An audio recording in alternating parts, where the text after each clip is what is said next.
Hello students, good morning. सभी को सुप्रभात। आई होप सभी आप लोग अच्छे होंगे। तो देखिए स्टूडेंट्स, कहा जाता है कि बुझी समा भी जल सकती है, तूफानों से कश्ती भी निकल सकती है, हो के मायूस यूं ना अपने इरादे बदल, तेरी किस्मत भी बदल सकती है। तो हमें मायूस नहीं होना चाहिए, अपने इरादे को बुलंद करके लगे रहना चाहिए। अपने जो हमारा जो विजय पथ है उस पर हमको निरंतर जो है प्रयास करते रहना चाहिए और सफलता एक न एक दिन ज़रूर मिलता है। तो स्टूडेंट्स, आज हम लोग जो है अपना सेशन स्टार्ट कर रहे हैं। आज का जो हमारा जो पार्ट रहेगा, पार्ट नंबर 17 रहेगा।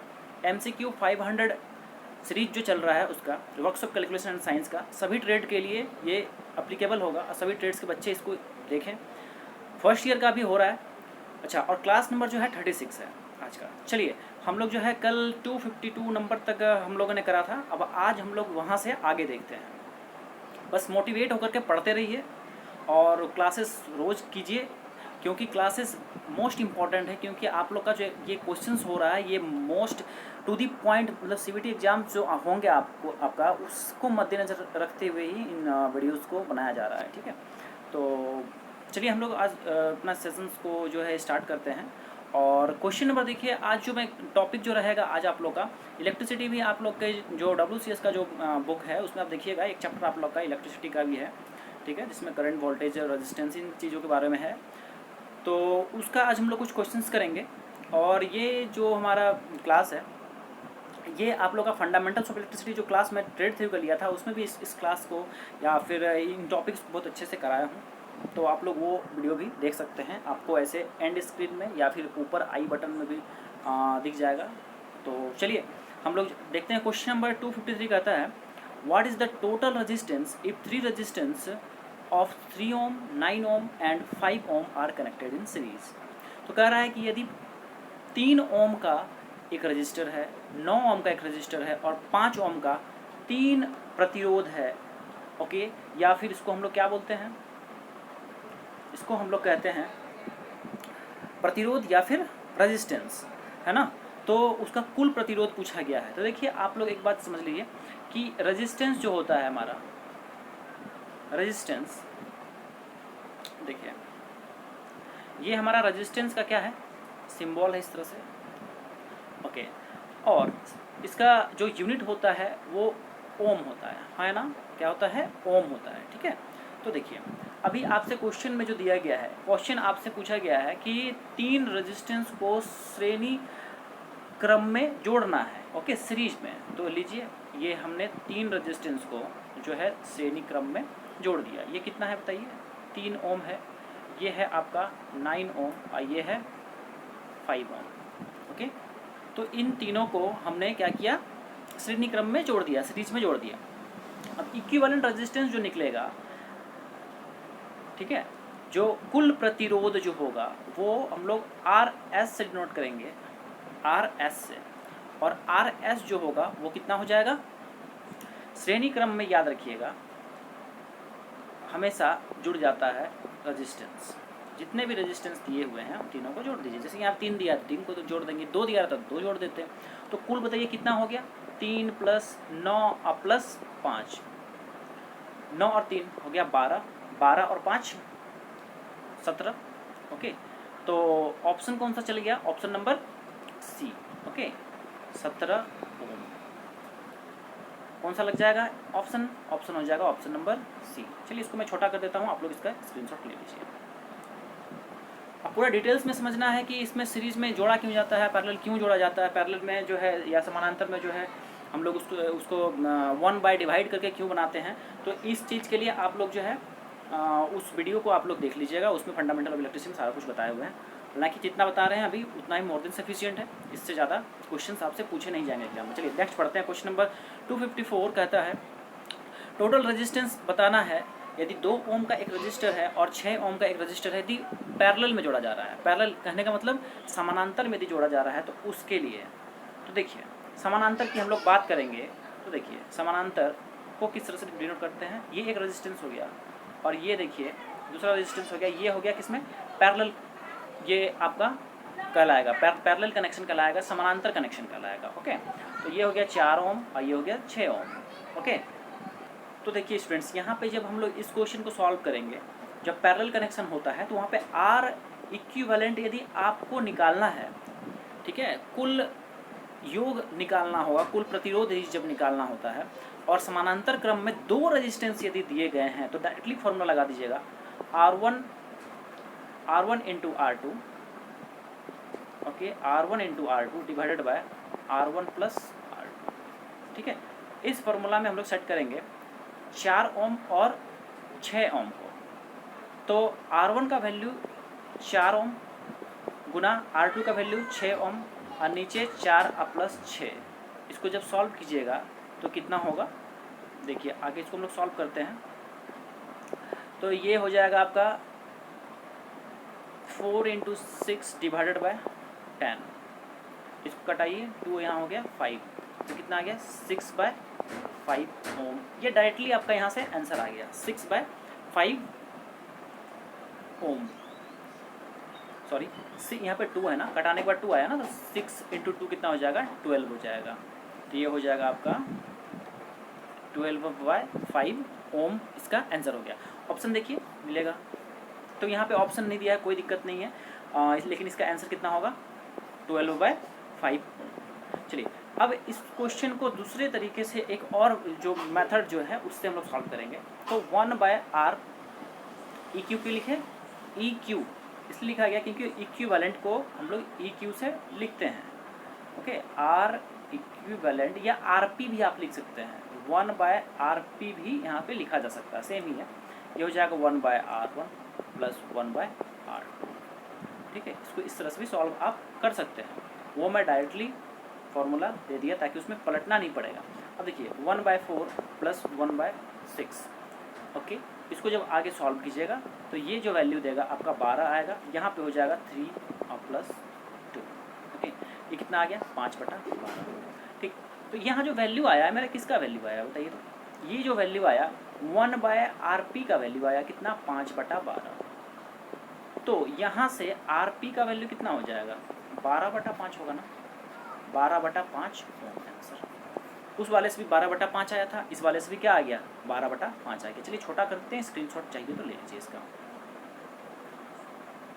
देखिए एक तो हमको यहाँ से मिल गया और एक यहाँ से मिल गया, इस फार्मूला से लगा दिए और एक इस फार्मूला से। तो ध्यान दीजिएगा कि ये जो फार्मूला है ये वाला, ये 2 रेजिस्टेंस जब रहेंगे बस 2 रेजिस्टेंस के लिए ही अप्लाई कीजिएगा, 3 रेजिस्टेंस में ये फार्मूला फिर काम नहीं करेगा, ओके। तो चलिए ये क्वेश्चन आप लोगों को समझ में आ गया। नेक्स्ट हम लोग पढ़ते हैं क्वेश्चन नंबर 255। ये कहता है इसमें टोटल रेजिस्टेंस पूछा गया है जब ये पैरेलल में कनेक्शन जब इनका किया जा रहा है तब 4 ओम है, 6 ओम है और 8 ओम, तीनों को अब पैरेलल में या समानांतर में हम लोग इसको जोड़ेंगे। तो देखिए इसको कैसे बनाइएगा, इसको सॉल्व करते हैं हम लोग। तो ये एक रेजिस्टेंस हो गया, एक रेजिस्टेंस ये हो गया, एक रेजिस्टेंस ये हो गया। तो कितना कितना वैल्यू है 4 है, 6 है और 8 है। इन तीनों का पैरेलल कनेक्शन इन तीनों का कर दिए हम, ठीक है, पैरेलल कनेक्शन। तो अभी पैरेलल हो गया ये कनेक्शन, तो पैरेलल कनेक्शन में क्या कैसे फॉर्मूला आएगा 1/R1 plus 1/R2 plus 1/R3, इस तरह से सॉल्व करना होगा।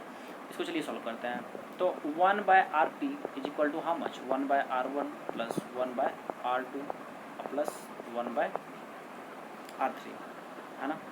4, 6 और 8 है, इसको बस सॉल्व कीजिए 1/4 प्लस 1/6 प्लस 1/8, इसको आप लोग सॉल्व कर लीजिएगा, ठीक है। तो ये आ जाएगा 24, 6 प्लस 4 प्लस 3, फिर यहाँ पे इसको जब आप सॉल्व कीजिएगा तो आ जाएगा 13/24, ओके। तो ये जो वैल्यू आया मेरा 13/24 किसका वैल्यू आया, ये आया 1/RP का वैल्यू आया। तो यहाँ पे हमको RP का नहीं निकालना है, इक्विवेलेंट निकालना है। तो RP बराबर कितना हो जाएगा, ये वाला टर्म ऊपर चल जाएगा, ये आ जाएगा नीचे, हो जाएगा 24/13 ओम आंसर, ठीक है। 24/13 ओम इज योर आंसर। चलिए स्क्रीनशॉट लीजिए, लेना चाहते हैं तो जल्दी से। यूनिट क्या होगा ओम होगा, इस बात का ख्याल रखिएगा, कल के क्लास में भी मैं बताया था। नेक्स्ट क्वेश्चन पढ़ेंगे, देखिए which is same in series connection of register in a circuit. देखिए सर्किट जो होता है, ठीक है, प्रतिरोधों का जो सीरीज कनेक्शन होता है, श्रेणी क्रम जो होता है उसमें क्या समान रहता है, ओके, क्या समान रहता है आपसे ये पूछा गया है। तो देखिए समझ लीजिए, जैसे ये क्या है, मेरा एक कनेक्शन है, ठीक है, रेजिस्टेंस का एक सर्किट डायग्राम में बना देता हूँ। लीजिए ये आपका कनेक्शन हो गया पूरा, ये आपका वोल्ट मान लेते हैं, कुछ वोल्ट होगा यहाँ पे, समथिंग 5 वोल्ट, 4 वोल्ट, 10 वोल्ट कुछ वैल्यू होगा एक सेल का यहाँ पे या बैटरी का। और यहाँ मान लेते हैं कोई रेजिस्टेंस है R1 और ये R2 है, ठीक है। तो देखिए जब भी हम लोग इसको सर्किट में जोड़ेंगे, इन रेजिस्टेंस को सर्किट में जब जोड़ेंगे या फिर इसको जब सप्लाई देंगे इन रेजिस्टेंस पे, तो क्या होगा, करंट कुछ प्रवाहित होगा इस जो कनेक्शन के थ्रू, और करंट जो प्रभावित होगा वो इस रेजिस्टेंस से होते हुए इस रेजिस्टेंस को करते हुए फिर ये बैक होगा, है कि नहीं। तो यहाँ पे जो वैल्यू होगा रेजिस्टेंस का, फॉर एग्जांपल मान लेते हैं कि 2 एम्पियर का करंट यहाँ से निकला, तो यही 2 एम्पियर करंट यहाँ इस रेजिस्टेंस में भी जाएगा और इस रेजिस्टेंस में भी 2 एम्पियर करंट जाएगा। तो क्या हुआ, करंट जो है चेंज नहीं होगा, इस रेजिस्टेंस के अलॉन्ग भी 2 एम्पियर करंट, इस रेजिस्टेंस के अलॉन्ग भी 2 एम्पियर करंट, या फिर इंडक्टर यहाँ लगा हुआ रहता तो इसके अलॉन्ग भी, या कैपेसिटर लगा तो इसके अलॉन्ग भी क्या होता, 2 एम्पियर का ही करंट होता है। तो हमेशा याद रखिए कि सीरीज कनेक्शन हो या श्रेणी कनेक्शन हो, ठीक है, हिंदी में श्रेणी बोलते हैं और इंग्लिश में सीरीज कहते हैं, ठीक है। तो सीरीज कनेक्शन में हमेशा जो करंट होता है, जो धारा होता है वो सेम होता है, ठीक है, उसका वैल्यू चेंज नहीं होता है। तो आंसर क्या लग जाएगा, आंसर चल जाएगा इसका ऑप्शन नंबर ए, ठीक है, ऑप्शन नंबर ए। चलिए नेक्स्ट क्वेश्चन देखिए, which law states that at constant temperature the current passing through a closed circuit is directly proportional to the potential difference and inversely proportional to the resistance। देखिए यदि temperature को क्या कर दिया जाए, constant कर दिया जाए, और किसी क्लोज सर्किट से, ठीक है, मान लेते हैं ये एक क्लोज सर्किट है, ठीक है, ये एक क्लोज सर्किट है, ठीक है ना। अच्छा, ये थोड़ा पेन का थोड़ा इशू है मेरा, इस वजह से अच्छा से ये लिखावट नहीं बन पाता है। चलिए आप लोग खैर समझ रहे होंगे। ये एक वोल्टेज सप्लाई दे रहा हूँ मैं V, और ये हो एक रेजिस्टेंस है मान लेते हैं, ये एक क्लोज सर्किट है। रेजिस्टेंस की जगह में आप एक बल्ब को भी दे सकते हैं। चलिए तो यहाँ से कुछ करंट फ्लो होगा I। तो देखिए जो करंट जो यहाँ इस सर्किट से जो फ्लो होगा, क्लोज सर्किट, ठीक है, बंद परिपथ से जो करंट जो पास होगा, ठीक है, जो करंट जो उसमें फ्लो करेगा, एक किसी कांस्टेंट टेम्परेचर, कांस्टेंट समान तापमान पर, वो क्या होगा, करंट कितना के इक्वल होगा, करंट जो होता है वो I जो होता है वो डायरेक्टली प्रोपोर्शनल होता है किसके, V के पोटेंशियल डिफरेंस के। ये जो V है ना, वोल्टेज पोटेंशियल डिफरेंस, इसके ही प्रोपोर्शनल होता है करंट। कहने मतलब कितना, क्या हुआ कि वोल्टेज बढ़ाइएगा तो करंट का वैल्यू भी बढ़ेगा, इसी को कहते हैं डायरेक्टली प्रोपोर्शनल, ठीक है। और इन्वर्सली प्रोपोर्शनल क्या कहते हैं, किसको कहते हैं, जैसे एक राशि के बढ़ने पर दूसरा राशि क्या हो जाएगा, घट जाएगा। और जो आपका डायरेक्टली प्रोपोर्शनल होता है वो क्या होता है, एक राशि के बढ़ने पर दूसरा राशि भी बढ़ेगा। तो ये हो गया हमारा ये आपका हो गया डायरेक्टली प्रोपोर्शनल। तो करंट क्या बोल रहा है कि करंट जो है डायरेक्टली प्रोपोर्शनल होता है किसके, वोल्टेज के, और यही करंट जो है किसके प्रोपोर्शनल होता, इन्वर्सली प्रोपोर्शनल किसके होता है, इन्वर्सली प्रोपोर्शनल होता है रेजिस्टेंस के। ओके, किसके प्रोपोर्शनल होता है, इन्वर्सली किसके होता है, रेजिस्टेंस के। मतलब रेजिस्टेंस बढ़ेगा तो करंट क्या होगा मेरा, घटेगा। तो इसको जब आप कंबाइन कीजिएगा, ठीक है, इसको जब आप कंबाइन कीजिएगा और प्रोपोर्शनल को हटाइएगा तो क्या हो जाएगा, I equal to V/R। I equal to क्या निकला यहाँ से, I इक्वल टू V/R। तो ये बताइए किस चीज़ का फॉर्मूला है, I equal to V/R। I equal to V/R जो है आपका ओम्स लॉ होता है, ठीक है, ओम्स लॉ आप लोग पढ़े भी होंगे 10th में, 9th में भी मिल जाएगा आपको। तो ये क्या हो गया हमारा ओम्स लॉ, ठीक है। तो आंसर क्या आ जाएगा इसमें, ऑप्शन नंबर ए, ऑप्शन नंबर ए हो गया। हमेशा याद रखिएगा ये इसका डिफिनेशन भी होता है ओम्स लॉ का। तो I इक्वल टू V/R, जहाँ I जो है डायरेक्टली प्रोपोर्शनल होता है V के, और I जो है इन्वर्सली प्रोपोर्शनल होता है किसके, R के, रेजिस्टेंस के। चलिए नेक्स्ट क्वेश्चन 258 देखिए नंबर करता है, क्या कहता है कि रेजिस्टेंस का वैल्यू निकालना है, और जहाँ की I दिया हुआ है, V दिया हुआ है और R आपसे पूछा गया है, ठीक है। एक ये बल्ब है, देखिए यहाँ फिगर में यहाँ सप्लाई दिया जा रहा है 280 वोल्ट का सप्लाई, मतलब कि वोल्टेज दिया जा रहा है, पोटेंशियल डिफरेंस है, और करंट जो है इसमें 11.5 एम्पीयर करंट इसमें इस सर्किट में जो है फ्लो होगा, या फिर सर्किट जो है उस वोल्टेज या फिर जो वोल्टेज सोर्स है उससे ड्रॉ करेगी 11.5 एम्पीयर, और रेजिस्टेंस जो है आपसे पूछ दिया गया है। तो रेजिस्टेंस निकालने के लिए हम लोग कैसे इसको सॉल्व करेंगे? देखिए मैं अभी भी पढ़ा रहा था आप लोग को कि क्या होता है फॉर्मूला, बताइए। V बराबर क्या होता है, IR होता है, रेजिस्टेंस का ये जो आपका वोल्टेज जो है, voltage equal to current into resistance, ये क्या है, ओम्स लॉ से अभी हम लोग देख रहे थे। तो देखिए आपको यहाँ निकालना क्या है, R का वैल्यू निकालना है। तो R बराबर क्या हो जाएगा बोलिए, V/I हो जाएगा। ये I को हम कहाँ भेज दिए, नीचे भेज दिए। तो R इक्वल टू V/I। अब V का मान दिया हुआ है कितना है, 380 है, और नीचे डिवाइड कितना हो जाएगा, 11.5।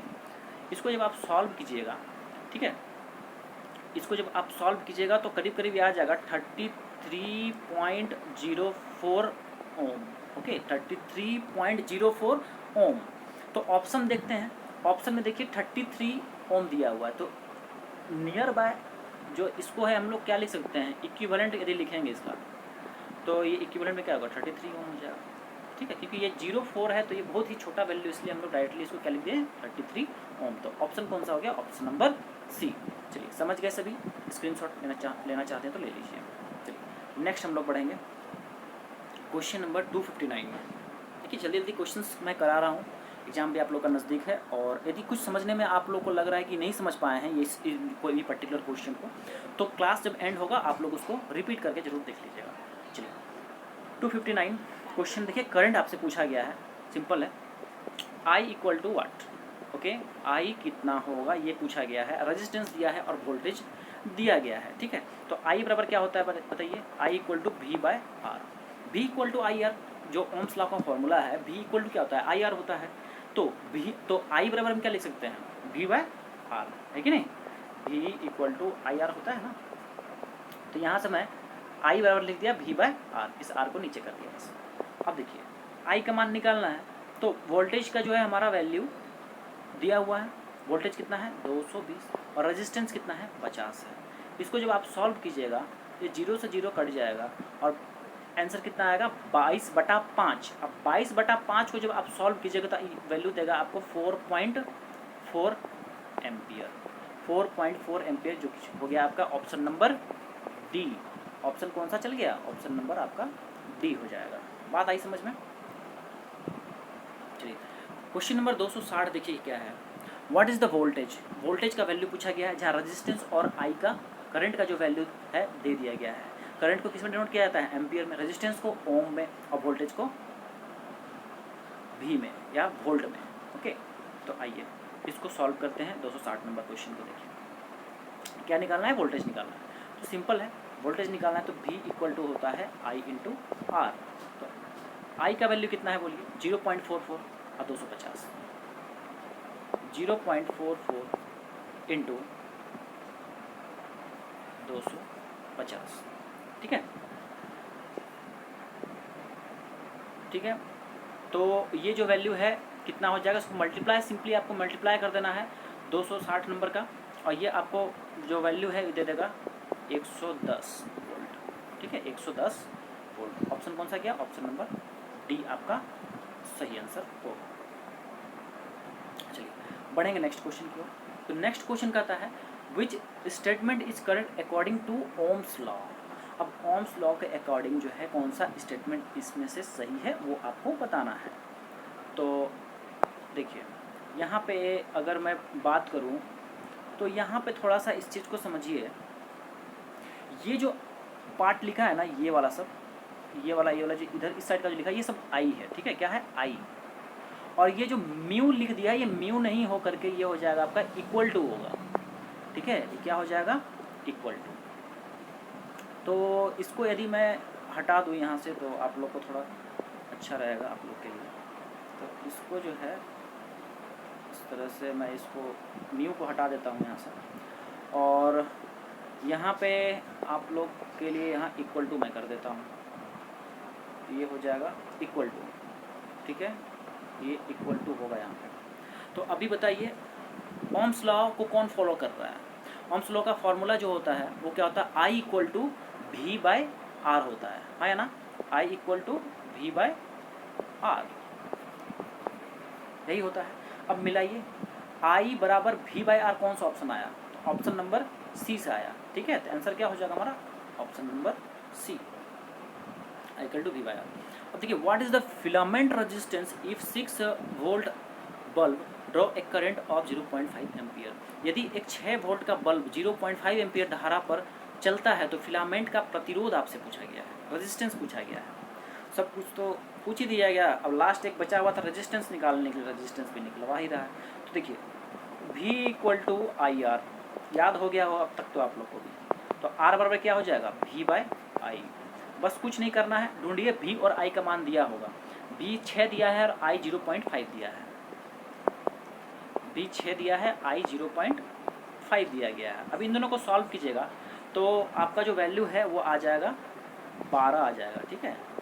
इसको आप सॉल्व कीजिएगा, पॉइंट गया ऊपर, अब 12 पंचे 60, ये हो गया 12, तो 12 ओम आंसर, ठीक है। आइए मिलाते हैं क्वेश्चन का इसका आंसर जो है कौन सा है। तो इसका ऑप्शन जो है देखिए 12 ओम होना चाहिए था। ओके, क्या होना चाहिए था? 12 ओम, लेकिन यहाँ क्या दे दिया है? ऑप्शन नंबर ए। ऐसे तो इसका आंसर ऑप्शन नंबर ए ही है, लेकिन यहाँ पे ये वाट नहीं हो करके क्या होना चाहिए था? यहाँ पे ओम होना चाहिए था, ठीक है। तो आंसर क्या हो जाएगा? Option number A 12 ohm. बढ़ेंगे नेक्स्ट क्वेश्चन, देखिए how much watt second in 1 watt hour. Question पूछा गया है आपसे कि 1 वाट आवर में, ठीक है, 1 वाट आवर में कितना वाट सेकेंड होगा? समझिए, एक क्या बोले हम? वाट आवर बराबर हाउ मच वाट सेकेंड, यही पूछा गया है ना। इसको देखिए एकदम बहुत ही प्यार से हम लोग इसको सॉल्व करेंगे। देखिए क्या करते हैं इसमें, यहाँ समझिए, 1 वाट आवर से हम लोग कितना वाट सेकेंड होगा ये निकालने जा रहे हैं, ठीक है। और यहाँ पे क्या लिखेंगे? 1 वाट, डब्ल्यू लिख देते हैं वाट का, इसका सिंबल जो है डब्ल्यू। ओके, अब आवर है तो 1 वाट इंटू 1 आवर लिख सकते हैं कि नहीं लिख सकते हैं? एक ही बात है ना, ये 1 इंटू 1 मल्टीप्लाई कीजिएगा तो यही वैल्यू दे देगा, 1 वाट आवर ही दे देगा। अब इसको इक्वल टू क्या लिखेंगे बताइए? 1 वाट तो लिख दिए, इंटू 1 घंटा बराबर कितना सेकेंड? तो 3600 सेकेंड आया ना। 1 घंटा बराबर कितना सेकेंड है भाई? तो हो जाएगा 3600 सेकेंड। बस आपका आंसर कंप्लीट है। बराबर कितना हो गया? 1। अब 3600 गुना 1 करेंगे कितना हो जाएगा? 3600 होगा, है ना। तो हो गया 3600 वाट सेकेंड, 3600 वाट सेकेंड, यही आपका आंसर है। कितना सरल ढंग से इसको हमने सॉल्व किया है, ठीक है। तो देखिए आंसर क्या आ जाएगा? Option number C. 1 watt hour बराबर कितना वाट सेकेंड पूछा गया था, तो 1 वाट आवर को हम लोग लिख सकते हैं 1 वाट इंटू 1 आवर, ठीक है। अलग अलग यहाँ पे 1 से मल्टीप्लाई करेंगे, कोई फर्क नहीं पड़ने वाला। और 1 आवर को 3600 सेकेंड लिख दिए, फिर 3600 गुना 1 कितना हो गया? 3600 वाट सेकेंड आंसर। चलिए next question, question number 264। Question number 264 देखिए क्या है।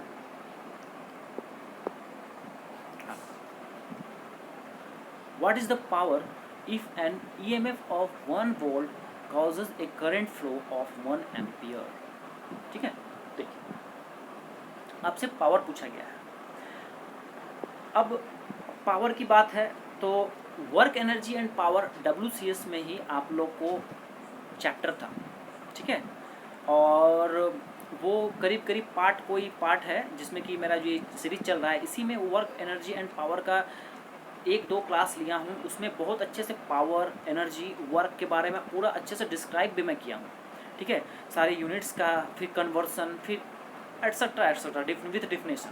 तो पावर क्या होता है इसका मैं ऑलरेडी उस क्लास में आप लोग को बता चुका हूँ। आप लोग जो है डिस्क्रिप्शन देख करके आप लोग ये देख लीजिएगा कि इस जो पार्ट है उसमें कौन सा उस क्लास में कौन सा टॉपिक सर पढ़ाए हैं, ठीक है। तो आप पावर, वर्क एनर्जी पावर का जो वीडियो है वो आप देख लीजिएगा। भूल गए होंगे यदि तो, या जो बच्चे नोट्स बना रहे होंगे तो जान ही रहे होंगे व्हाट इज पावर और ये उनका यूनिट्स, ये सब सारा कुछ। तो देखिए यहाँ पे हम लोग पहले इस चीज़ को समझ लेते हैं।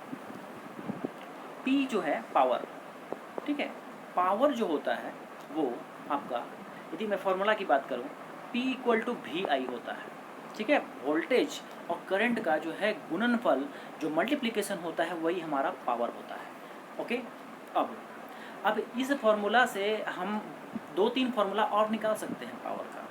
वही कैसे?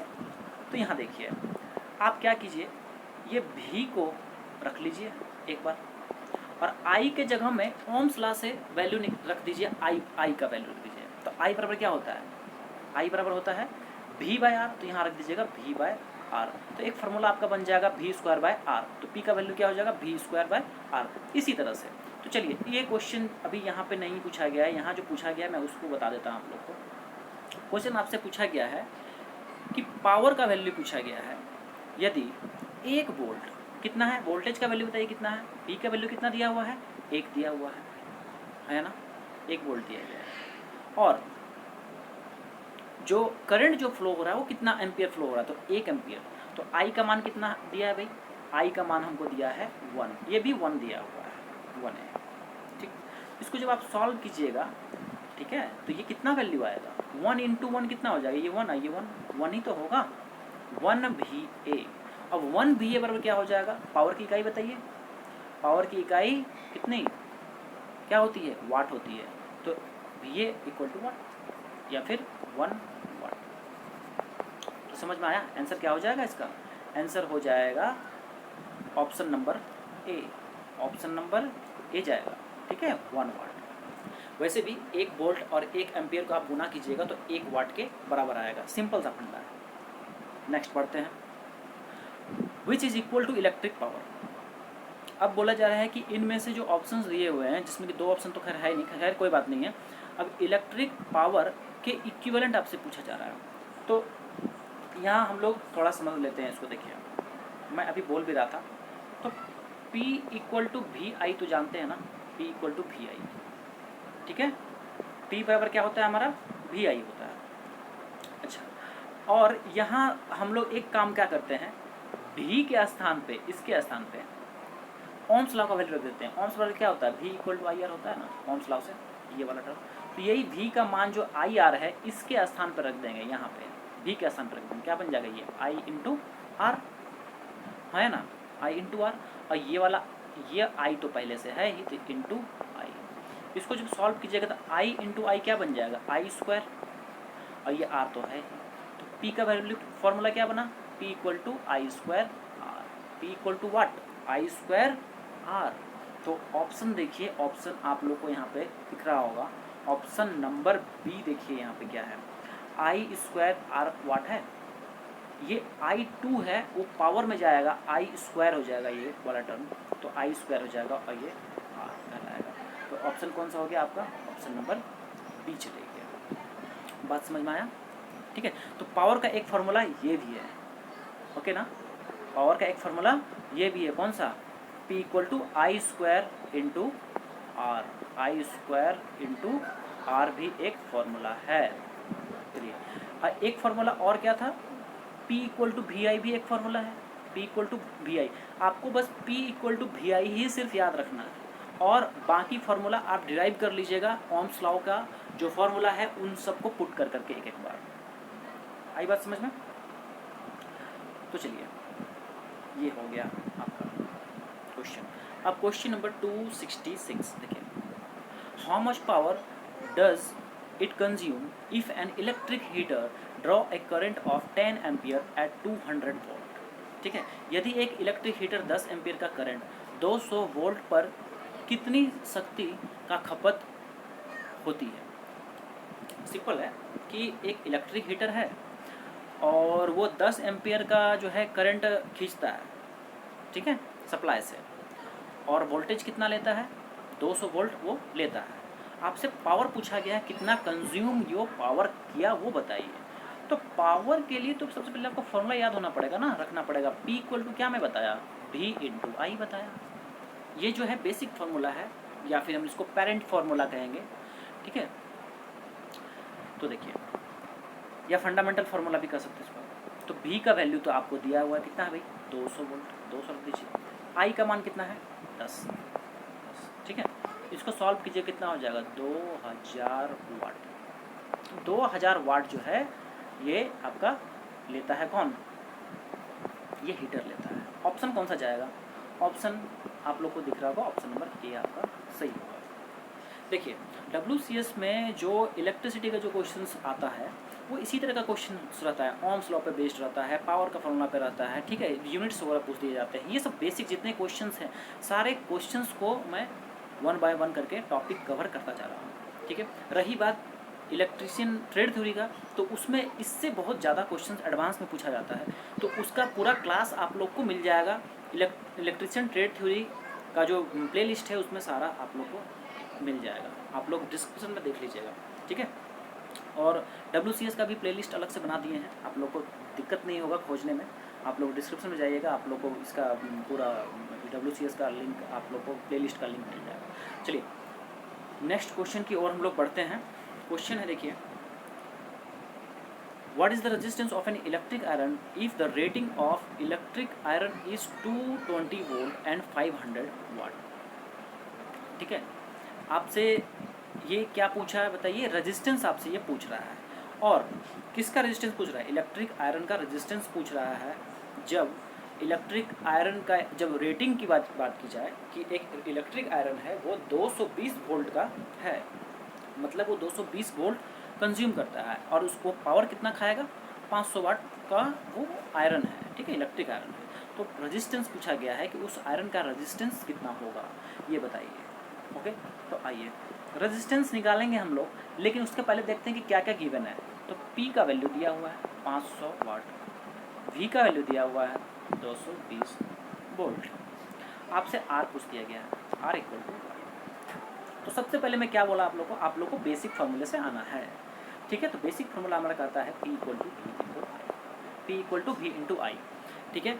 लेकिन यहाँ पे इस फार्मूले से काम चलने वाला है नहीं, इसलिए चलने वाला है क्योंकि आपको यहाँ पे V और P दिया हुआ है।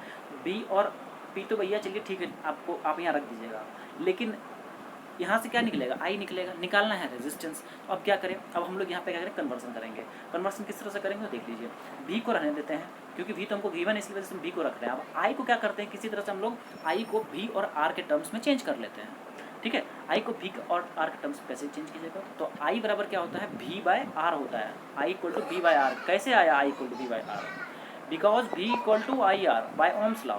सो I बराबर क्या हो जाएगा, ये टर्म इधर आ जाएगा, I equal to V by R बन जाएगा, ठीक है। तो यहाँ पे हम लोग क्या करेंगे, इसको सिंपली रख देंगे। अच्छा, ये कितना बन गया, V स्क्वायर बाय R बन गया।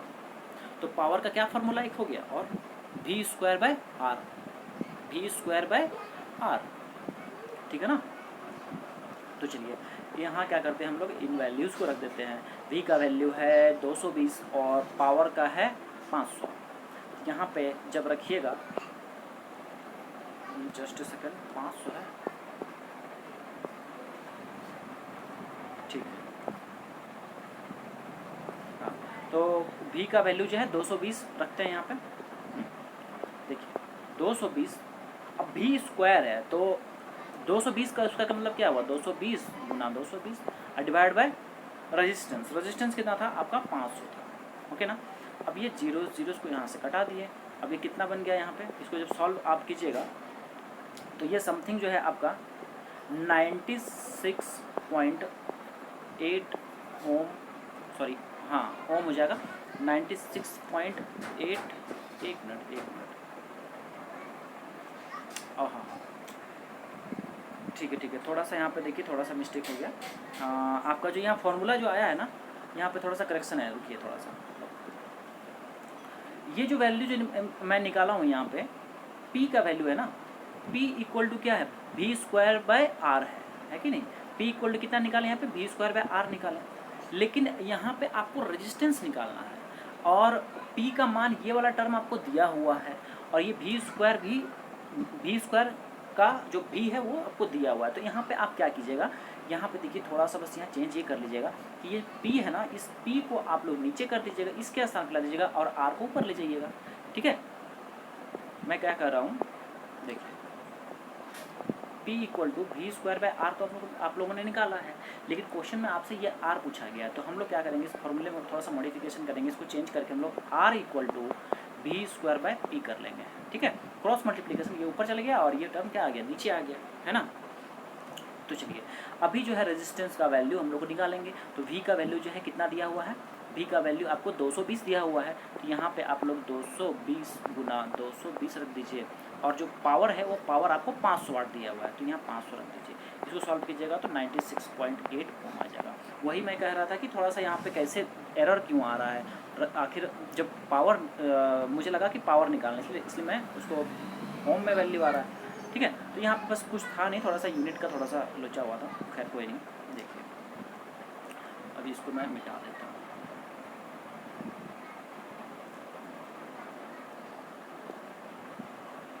इसको यदि फिर से लिख दे तो हो जाएगा P equal to V into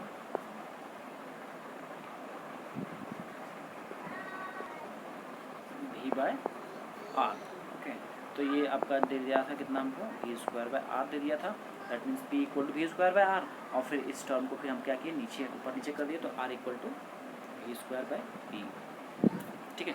तो देखिए ये टर्म आपका आ गया इतना, और इससे हमारा जो आंसर था वो आंसर कितना आया, आंसर आपका 96.8 समथिंग था ना। तो ऑप्शन कौन सा चल गया, ऑप्शन नंबर सी हो जाएगा, ठीक है, ऑप्शन नंबर सी। स्क्रीनशॉट आप लोग इसका ले लीजिएगा। चलिए तो नेक्स्ट क्वेश्चन तो अब है नहीं, सारा क्वेश्चन जो है आज का हम लोग का कवर हो चुका है, और आज का सेशन जो है हम लोग का यहीं समाप्त हो रहा है। हम लोग कल फिर एक जो है नए ऊर्जा के साथ हम लोग फिर कल अपना क्लास स्टार्ट करेंगे, और जो है ट्रेड थ्योरी का भी कुछ सेशंस मैं ला रहा हूँ आप लोग के एग्ज़ाम पॉइंट ऑफ व्यू को मद्देनज़र रखते हुए, और आप लोग का क्लास ट्रेड थ्योरी पे भी स्टार्ट होगा। तो आप लोग क्लासेस जो है निरंतर करते रहिए, और थोड़ा क्लासेस में मतलब जो तैयारी जो कर रहे हैं एग्ज़ाम का उसमें थोड़ा ध्यान दीजिए, क्योंकि अब एग्ज़ाम बहुत ही नज़दीक है। थोड़ा सीरियस होकर के क्लासेस को कीजिए, और ख़ुद से भी सेल्फ स्टडी भी कीजिए। जो पढ़ा रहे हैं उन चीज़ों को मतलब जितना पढ़ा रहे हैं उतना को तो एकदम दिमाग में सेट कर लेना है, वो कहीं नहीं जाना चाहिए। एक एक क्वेश्चन जितना बता रहे हैं सारे उसमें से रट लेना है, ठीक है, एकदम एक एक क्वेश्चन आप देखिएगा। डेफिनेटली आपको एग्ज़ाम में इतना अच्छा लगेगा, एग्ज़ाम देके जब निकलिएगा तो आपको भी लगेगा कि हाँ थोड़ा बहुत पढ़ाई किए थे, जो कि एग्ज़ाम लग रहा है कि हाँ एग्ज़ाम दे रहे, नहीं तो फिर नहीं पढ़िएगा तो फिर ऐसा लगेगा कि क्या दिए, एग्ज़ाम कैसा गया, कुछ नहीं कर सकते। क्योंकि देखिए पिछली बार जो एग्ज़ाम हुआ था CVT वाला जो हुआ था उसमें बहुत ही गंदा रिजल्ट हुआ है। आप लोग को मैं दिखाया भी था, एक वीडियो भी बनाया था, उसमें आप लोग देखे होंगे कि बच्चे का रिजल्ट है, ठीक है, CVT एग्ज़ाम का जो दिसंबर से अप्रैल तक हुआ था, उसमें बहुत गंदा रिजल्ट आया था। क्योंकि ऑनलाइन एग्ज़ाम में कोई सपोर्ट नहीं, कोई हेल्प नहीं, कोई भी तरह का मतलब जो क्या कहते हैं अनफेयर मीन्स या फिर जो चोरी चपाटी जो होता है वो कहीं कुछ नहीं चल पाया, ऑनलाइन एग्ज़ाम था, ठीक है। तो इस वजह से जो है बच्चे, और फर्स्ट टाइम भी था, बच्चे को लगा था कि ऐसे ही हवा में पार हो जाएगा एग्ज़ाम, लेकिन इस बार सारा सिस्टम चेंज हो गया है। और जो अभी जो एग्ज़ाम होगा 22वां जो एग्ज़ाम लिया जाएगा CVT AITT का, वो और भी ज़्यादा स्ट्रिक्ट होने वाला है, क्योंकि सिस्टम सब बदल रहा है। मतलब जो तरीका है वो लेने का भी वो भी चेंज आया होगा, उसमें